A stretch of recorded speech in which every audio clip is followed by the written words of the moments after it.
आज आज एक बहन कह रही थी कि गुरुजी वो अभी अभी की बात कहे, गुरुजी सिर की गोली अलग होती है, पेड़ दुखने की गोली अलग होती है, पेट दुखने की गोली अलग होती है, थायराइड की गोली अलग होती है, बीपी शुगर की गोली अलग होती है, और आप तो कहते हो सारी समस्या का हल एक लोटा जल। सबकी गोली अलग है और आपने एक ही गोली कर दी। तो हमने उससे कहा देखो पहले पूर्व समय का अंदाजा लगा कर बैठिए। पुराने समय में घुटने के डॉक्टर अलग नहीं होते थे, फेफड़े के डॉक्टर अलग नहीं होते थे, आंख के डॉक्टर अलग नहीं होते थे, सिर के डॉक्टर अलग नहीं होते थे। गांव में शहर में एक डॉक्टर होता था, वो एक हॉस्पिटल में एक डॉक्टर रहता था और वो एक डॉक्टर सारी रोग का इलाज कर देता था। उसी तरह से मेरे शंकर महामृत्युंजय कहलाते हैं, वो सारा रोग का एक बार में अकाल मृत्यु वो मरे जो काम करे चंडाल का, काल उसका क्या बिगाड़े जो भक्त हो महा काल का। जो शंकर की आराधना करने वाला, शिव की स्तुति करने वाला, शंकर का अनुमोदन करने वाला, शिव स्मरण में डूबने वाला, उसका इलाज मेरा भोलेनाथ जानकर कर देता है।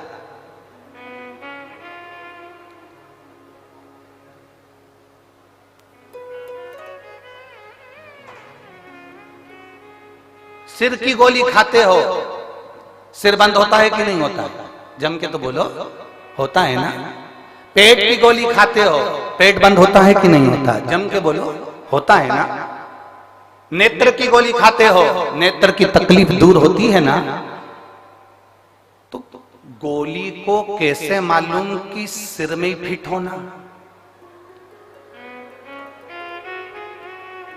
उस पे सील ठप्पा देकर तो नहीं भेजा गया कि तू कहीं इधर उधर मत जाना। पेट की गोली है तो पेट पे ही इफेक्ट करना, सिर की गोली है तो सिर पर ही इफेक्ट करना।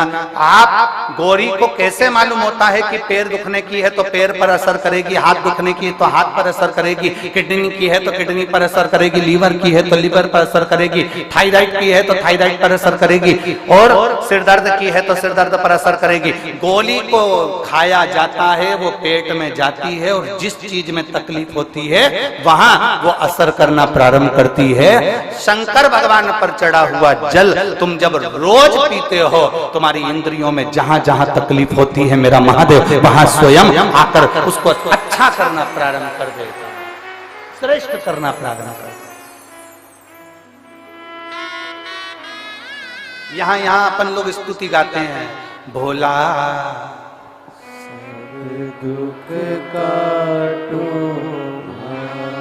इस स्तुति में हमने कभी ये नहीं कहा कि बाबा मेरा सिर दुख रहा, कि पांव दुख रहा, कि हाथ दुख रहा। हमने एक ही बात कही, भोला सब दुख काटो ओ भोला सब दुख काटो। शिव शंकर जपो तेरी माला, भोले बाबा जपो तेरी माला, भोला सब दुख काटो ओ भोला सब दुख काटो। हमने स्तुति में गाया, बाबा मेरा सब दुख काट दीजिए, बाबा मेरी सब तकलीफें काट दीजिए। एक दुख नहीं जिंदगी में, ना जाने कितने दुख हैं, कितने दुख। सबकी अपनी अपनी तकलीफें हैं, सबका अपना अपना कष्ट है, सबकी अपनी अपनी बीमारियां हैं, सबका अपना अपना रोग है, सबका।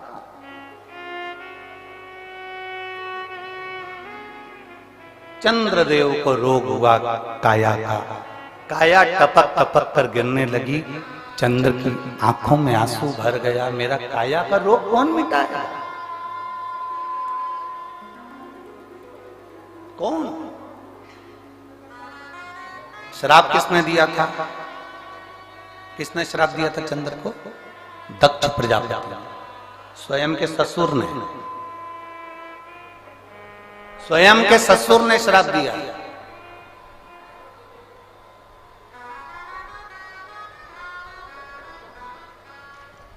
काया का रोग हटो। अब इसको मिटाएगा तो मिटाएगा कौन? कौन मिटाएगा? कौन मिटा सकता है? चंद्र के मन में खलबली उत्पन्न होने लगी, रोने लगा चंद्र। कौन मेरे दुख को मिटा सकता है? चंद्र की आंख में आंसू भर गए, रो रहा, रो रहा। और बहुत ध्यान देने वाला विषय है, जब चंद्र रो रहा है, चंद्र की आंखों में जल भर गया कि मेरे शरीर में ये रोग पड़ गया। चंद्र भगवान नारायण के पास में जाकर विनय करे कि मेरे शरीर में ये रोग पड़ गया है। चंद्र ब्रह्मा जी के पास जाकर निवेदन करे कि मेरे शरीर में ये रोग पड़ गया है। चंद्र ने कई देवताओं के पास में जाकर निवेदन करा कि मुझे ये रोग पड़ गया है, ये रोग का निवारण कैसे हो सकता है?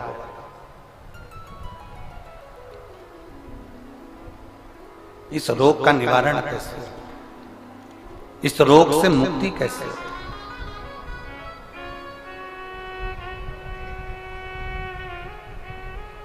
कोई ने कह दिया, चंद्रदेव को कई लोग मिले, चंद्रदेव से कहा तुम ये कर लीजिए, ऐसा करने पर तुम्हें फल की प्राप्ति हो जाएगी।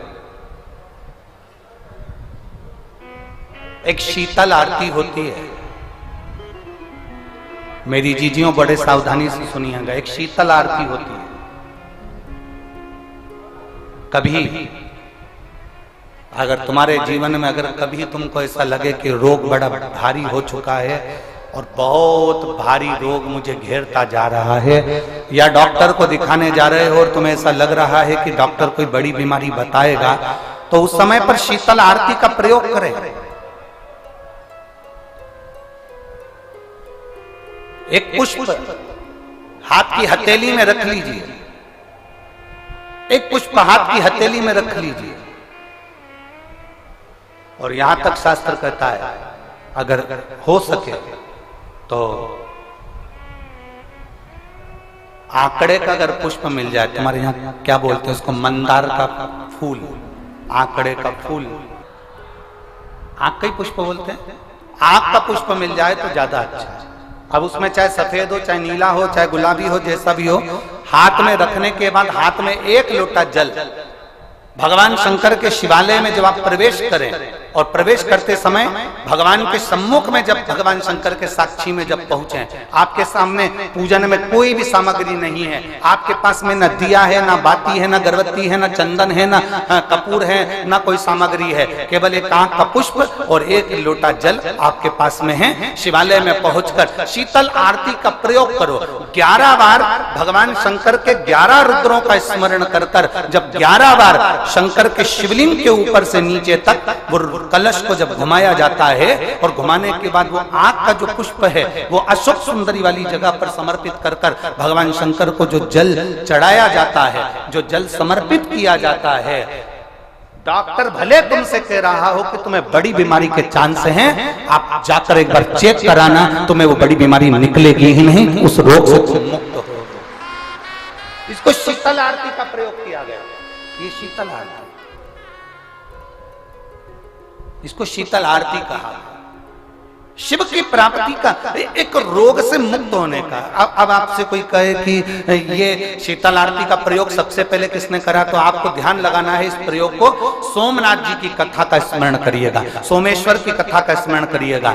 आप स्कंद पुराण में, शिव महापुराण में सोमनाथ जी की कथा का स्मरण करिएगा। चंद्रदेव को काया का रोग हो गया, रोग इतना भारी था, चंद्र समझ नहीं पा रहे थे मैं करूं क्या। जब देव ऋषि नारद के पास पहुंच गए, नारद जी ने कहा एक पार्थिव शिवलिंग का निर्माण करो, बालू के शिवलिंग का निर्माण करो और समुद्र का ही जल भगवान शंकर को उनके आनंद से आरती कर कर उनको चढ़ाने का प्रयास करो। और शिव ने ऐसी कृपा कर दी कि चंद्र के पास आकर भगवान शंकर ने कह दिया, चंद्र मैं तुझे वर देता हूं, तेरा काया का रोग समाप्त होगा, ये मेरा वर है क्योंकि तूने मेरे शीतल आरती का प्रयोग किया।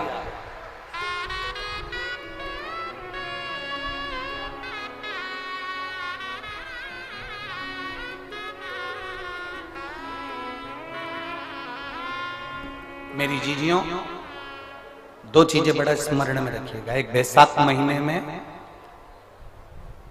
मट्टी के पात्र का जल,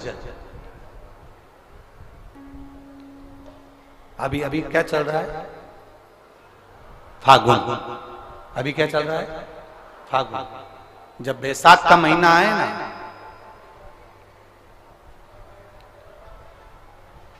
जितने यहां बैठे और जितने आस्था चैनल पर सुन रहे और जितने फेसबुक यूट्यूब पर कथा श्रवण कर रहे हैं, जितने मोबाइलों पर देख रहे हैं, प्रयास करना, बैसाख के महीने में मिट्टी के पात्र में जो रात्रि भर जल रखा हो, मिट्टी के पात्र में, अगर आपके पास में घड़ा हो, हंडा हो, नी हो, तो दिया हो, दीपक हो, कुल्लड़ हो, कोई भी तुम्हारे पास में जो मिट्टी का पात्र, उसमें जल भरना। वो जल बैसाख के महीने की किसी भी सोमवार के दिन, किसी भी सोमवार के दिन, बैसाख महीने या किसी प्रदोष के दिन या बैसाख महीने के शिवरात्रि के दिन, वो मिट्टी के पात्र का जल अपने घर के प्रत्येक व्यक्ति का स्पर्श कराकर उस मिट्टी के पात्र के जल को तांबे के पात्र में डाल लीजिए और घर के प्रत्येक व्यक्ति का स्पर्श करा लीजिए और शंकर भगवान पर कुंदकेश्वर महादेव के नाम से समर्पित करिए। कुंदकेश्वर महादेव, कभी जीवन में पीछे पलट कर देखने की जरूरत नहीं पड़ेगी, आप उन्नति की सीढ़ी की ओर बढ़ते चले जाओगे। बैसाख महीने में मट्टी के पात्र का जल भगवान शंकर को समर्पित होना चाहिए, उसका सुख हमारे जीवन को एक आनंद फल प्रदान